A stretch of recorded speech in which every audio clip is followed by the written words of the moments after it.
Hermione Granger and the Philosopher's Stone. Chapter 4. The Special Messenger. After their impromptu mini holiday to the Forest of Dean, the Grangers did their best to not get back to business as usual, though it was rather difficult not to fall into the same old routines. They tried their best, though. Bert and Mary were almost as bad as Hermione with showing emotion, but Bert has reserved quite a few books from the library to read upon it. The first order of business for Mary upon their return was to go straight to the Lavenham Primary School to speak with Miss Davies about Hermione's grammar exam grade. After a very heated conversation, it was determined Hermione would receive full marks and new anti-cheating measures would be put in place.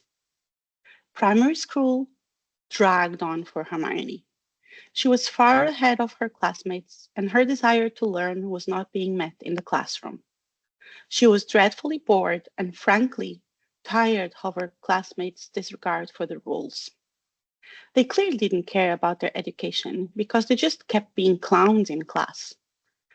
Bert and Mary took it upon themselves to supplement Hermione's thirst for knowledge in the evenings. Fortunately, or unfortunately, depending on how you look at it, the Grangers ran out of age-appropriate things to teach Hermione within the first month. Soon they had moved on to upper-level curriculum and even threw in some university-level topics to spice things up. Hermione would finish her primary school work within 20 minutes of being home, and then they'd move on to the more fascinating topics. This continued for the whole of the school year. Hermione loved every minute of it. Educational things were something she definitely could understand. She almost preferred bonding over academics with her parents rather than any emotional things. While her parents were much more parental these days, sometimes their emotions made Hermione uneasy. They were behaving so out of character, and Hermione couldn't predict them from one day to the next. Hermione hated not knowing what was coming next. The beginning of summer brought a new onset of primary school students in desperate need of braces over the summer holiday, which meant more time spent at the office. Nonetheless, both Bert and Mary made it a point to keep up to date with how their daughter was doing and involve her whenever possible. Hermione was determined to continue her studies into the summer months, vowing never to have anything less than perfect marks the rest of her school career. While her parents did not seem upset with her end-of-year grades, Hermione didn't want to do anything to strain this new relationship of sorts with Bert and Mary. She certainly enjoyed their newfound interest in her life, but knew there was still something missing. She also needed some more time with them to learn their new emotional habits. The beautiful tabby cat miraculously seemed to follow the Grangers home from the Forest of Dean. When she'd venture out in the morning, Hermione would catch a glimpse of the cat every now and then. As soon as she would go to approach it, however, it would disappear into a bush or behind a house without a trace. The Grangers made it a point to have family supper each night, promptly at 7:30 p.m. to discuss their day. Bert and Hermione would prepare a modest dinner and chat about what new fact Hermione had learned herself that day. At the dinner table, both Bert and Mary would talk through their patients, and Hermione would guess diagnosis and treatment plans, since Hermione pretty much knew everything there was to know. 9 times out of 10, Hermione correctly guessed exactly what her parents had done. Sometimes, however, she would actually correct their parents' diagnosis and treatment. One beautiful summer evening in late July, the Grangers were discussing a fascinating case over a delicious meal of Baltic curry. One of their colleagues was working on a few hours away in Surrey, involving a 10-year-old severely obese boy with over 15 cavities and advanced gum disease. And then he bit George's finger, and the tooth just fell right out, Mary exclaimed. It was as if he thought his finger was a sweet. Their laughter was interrupted by a knock on the door. Were you expecting anyone, dear? Bert asked Mary. No, I don't think so, she responded. I'll get it, Hermione quipped, jumping up from the table and rushing over to the front door. She had requested an obscure edition of a book from the library, and it would be just like Mildred the librarian to deliver it personally after her shift. Hermione threw open the door and nearly slammed it back shut in her surprise. Before her was a severe-looking older woman with slick black hair partly covered with a black witch's hat. Her stern face seemed to oddly complement her emerald green robe. Only it was not a dressing gown as one may expect. The robe appeared to be an elaborate yet peculiar dress. Ah, you must be Hermione Jean Granger, the woman said. Hermione managed to nod. Splendid. May I come in? Hermione nodded again. The woman had an air of authority about her that was almost magical. Hermione seemed to be under her spell. The woman and Hermione stepped into the entryway just as Bert and Mary walked in. Hello, can we help you? Mary asked tentatively. She, like her daughter, was enchanted by the woman's eccentric appearance. Would you mind if we took a seat in your parlor? I have something rather important to discuss with you, she answered, and took it upon herself to take a step towards the Granger sitting room to the right. Bert was the first to snap from the trance of the mysterious woman. Excuse me, ma'am, but I think you need to explain yourself a bit more before we invite you into our home, he said sternly, though with a slight hint of apprehension. Yes, of course, the woman nodded. Forgive me. My name is Professor Minerva McGonagall, and I am the deputy headmistress of a very special, very exclusive school, and I'm here to offer a spot to Hermione. An exclusive school? Hermione's eyes got wider. What kind of exclusive school? She exclaimed. Well, the woman started. That's a slightly complicated story to be told sitting down, shall we? Bert started to weigh the pros and cons of letting a strange woman into his cottage, but the next thing he knew, Hermione was already leading the woman into their parlor. Right then, he and Mary followed the pair out of the entryway. The peculiar woman took a seat on the settee. Hermione plopped herself directly next to the visitor and stared at her.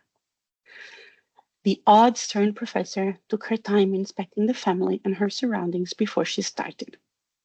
Bert and Mary stayed in the doorway, suspiciously intrigued at what the stern woman would have to say. Perhaps it is best if you two took a seat as well, she said, indicating a small couch to her right.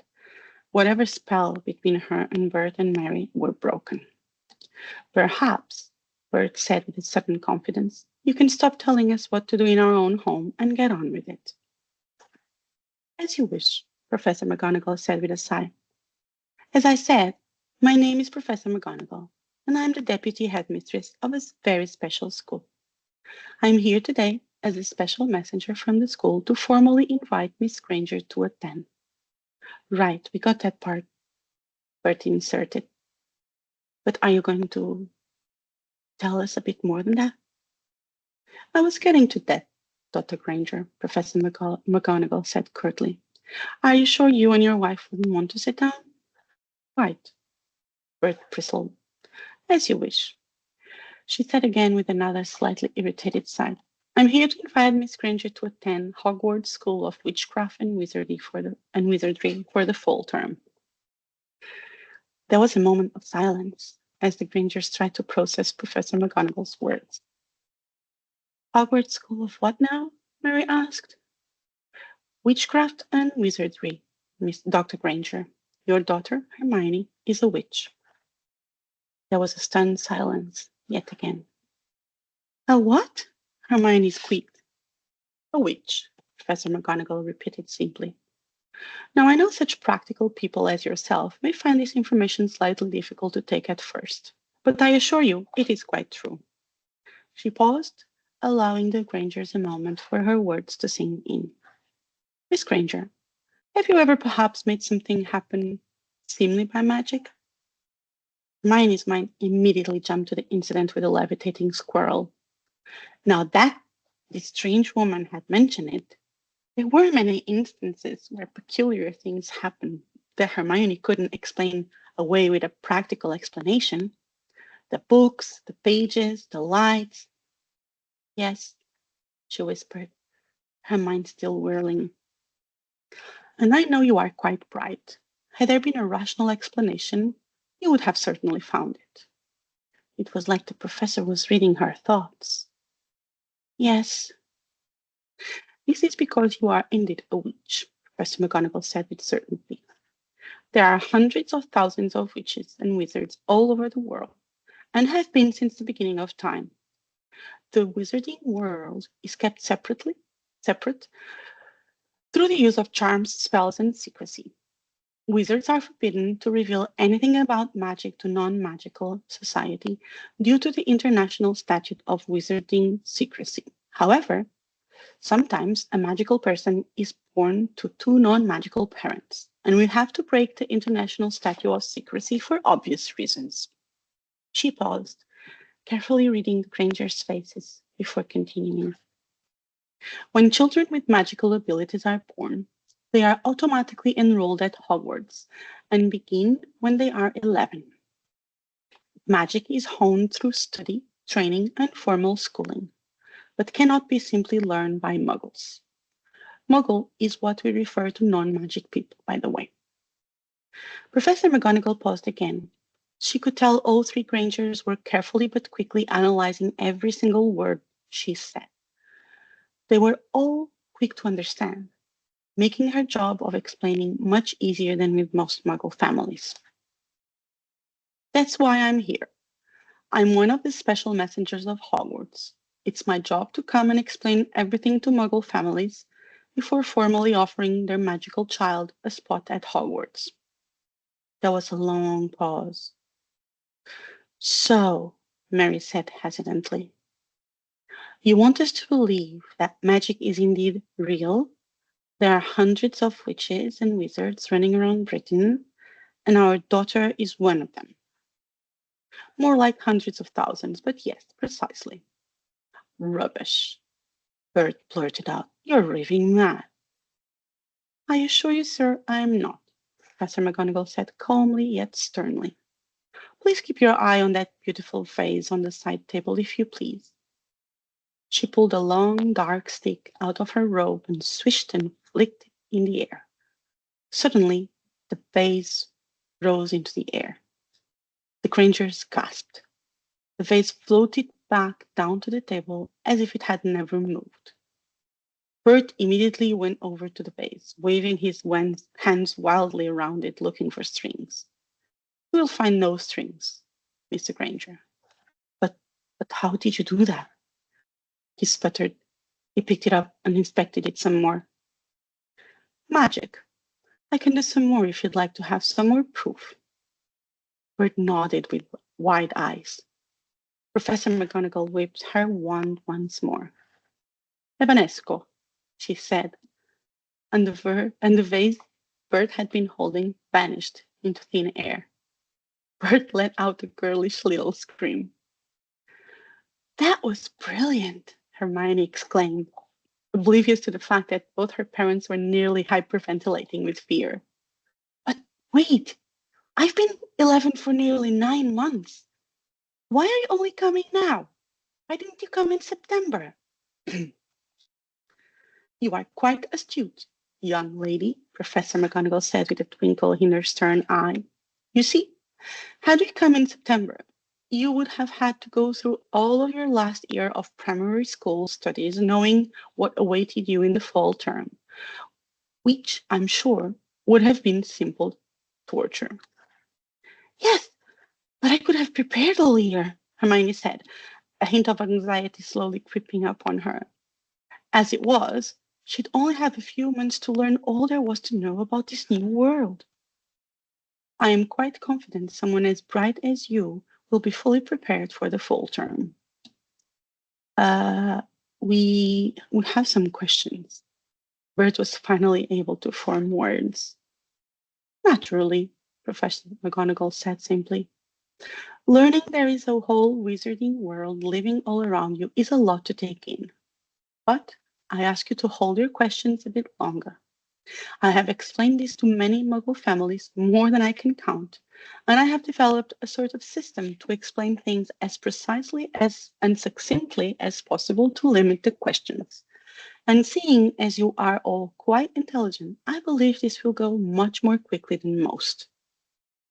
With a nod of her head and a swish of her wand, the vase reappeared on the table, and a large black board materialized on the long wall of the room.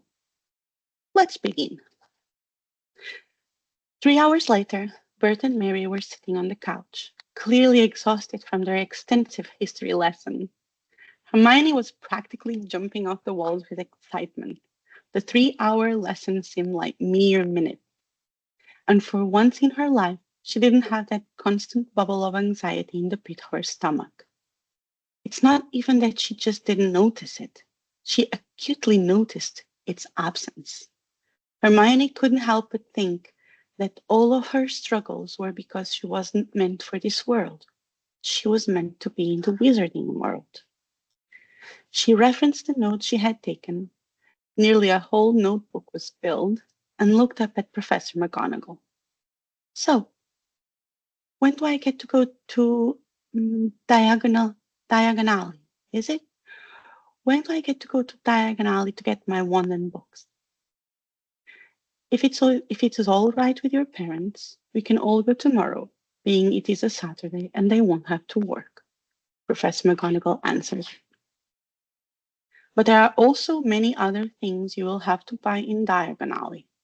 Here is your official acceptance letter to Hogwarts and your supply list. In a blur of emerald green, the professor pulled a thick, square envelope out from an inside pocket of her robes and presented it to Hermione. Hermione's hands trembled as she gingerly took the envelope out of her future's professor's hand. She was more excited than when she got her own library card, but was careful to take everything in before ripping it open. The pieces of paper in that envelope would change her life. She knew that as a fact. The thick envelope was made of a heavy parchment with a blood-red wax seal on the back. On the front of the envelope, Hermione read the words gracefully scripted in a deep emerald green ink. Miss Hermione Jean Granger. Back bedroom, 14 Shilling Street, Lavenham, Sudbury, CO10 9RD. She carefully ran her finger under the flap and did her best to keep the wax seal intact. She would want to examine it under the microscope later, after the professor had left and her parents went to bed.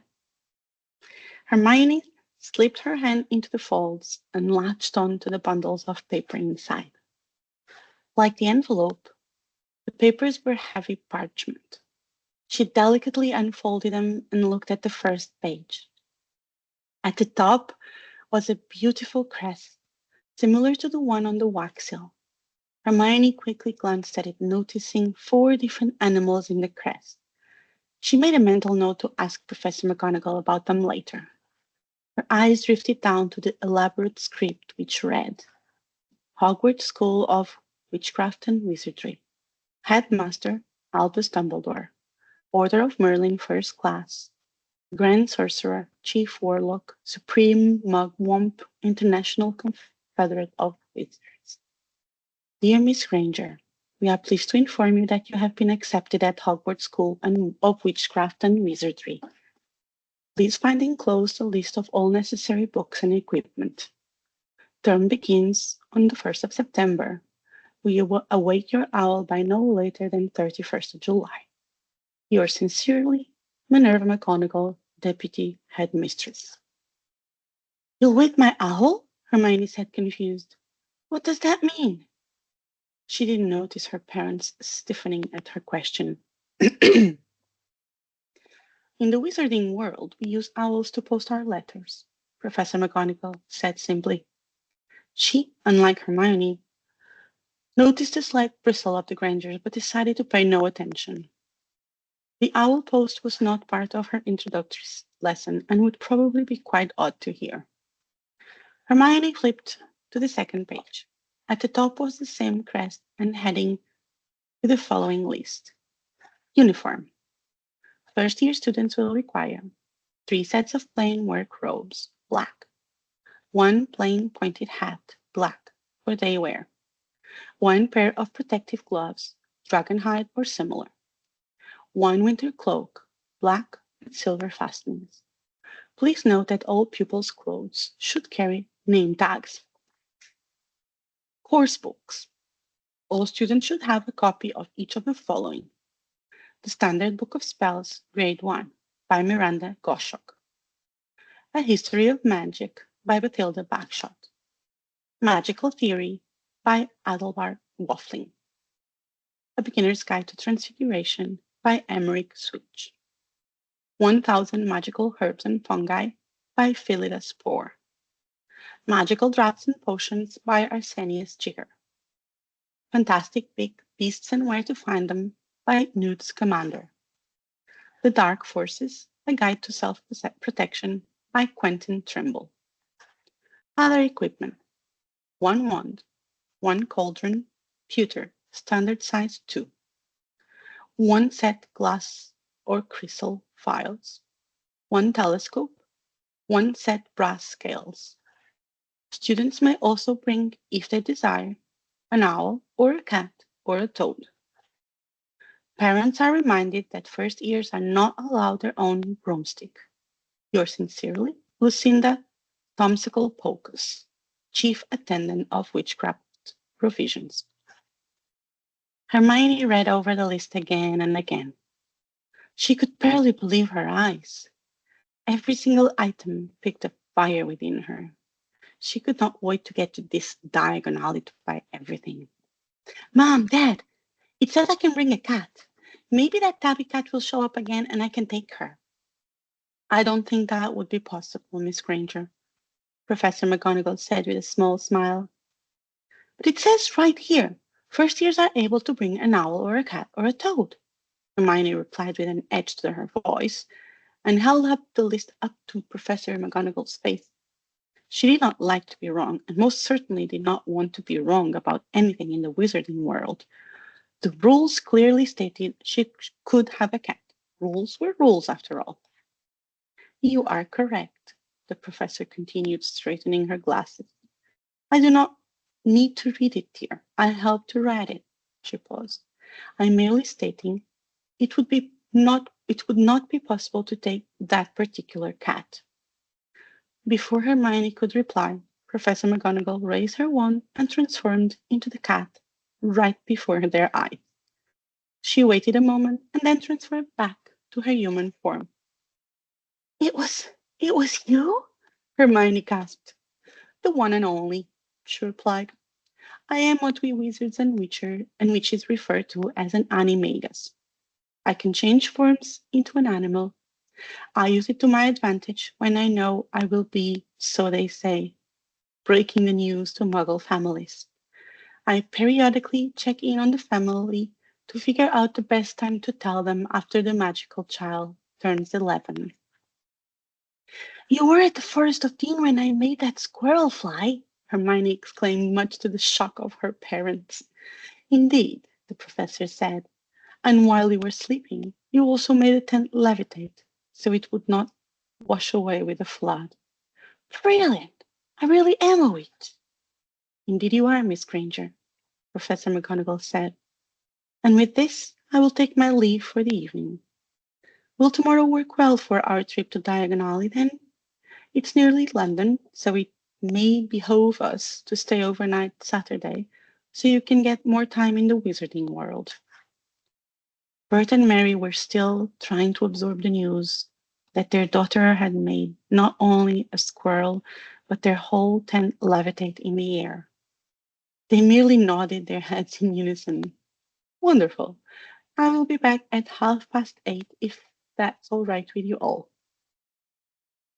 Minerva McGonagall stood and shook Hermione's hand.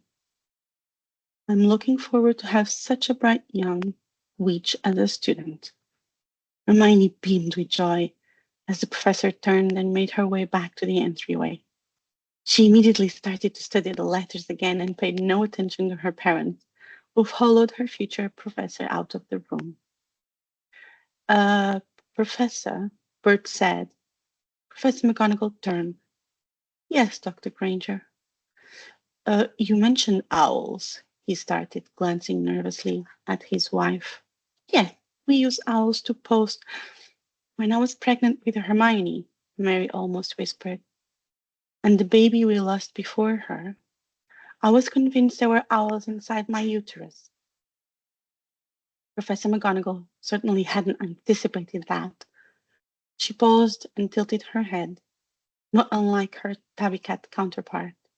How very peculiar. It most certainly is a strange coincidence indeed.